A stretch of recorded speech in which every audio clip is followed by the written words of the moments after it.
Does the name Jon Huntsman ring a bell? That's the first problem Huntsman will have to overcome after he joined the race for the Republican presidential nomination today. But even if you've never heard of him, President Obama knows him very well, and Nancy Cordes tells us he'd prefer not to run against him. I'm Jon Huntsman, and I'm running for President of the United States. Thank you all. He may not be the best-known candidate, but former Utah Governor Jon Huntsman still makes the White House nervous. So nervous they named him ambassador to China 2 years ago, hoping he might drop any plans to run for president. I know that Jon is the kind of leader who always puts country ahead of party. No such luck. Today, Huntsman announced his bid standing before the Statue of Liberty. We will conduct this campaign on the high road.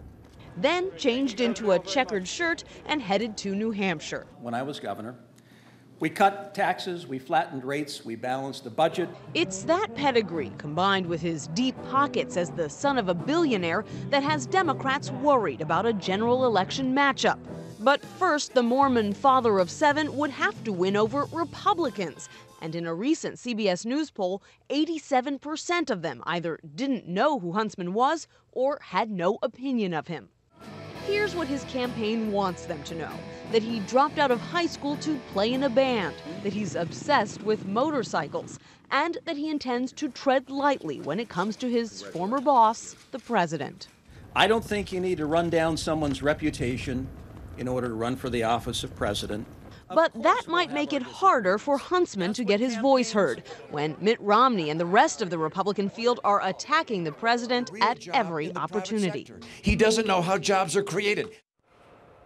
Huntsman's decision to get into the race complicates things for Romney. They're both relatively moderate Mormon former governors who in some cases appeal to the same pool of big-time campaign donors.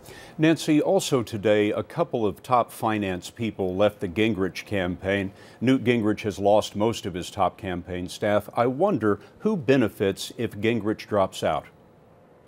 Most likely Texas Governor Rick Perry, Scott, not so much because their politics line up, but because Perry, who has been flirting with a race for the presidency, had 2 top advisors who were working for Gingrich. They've now been freed up to work for him if he decides to run.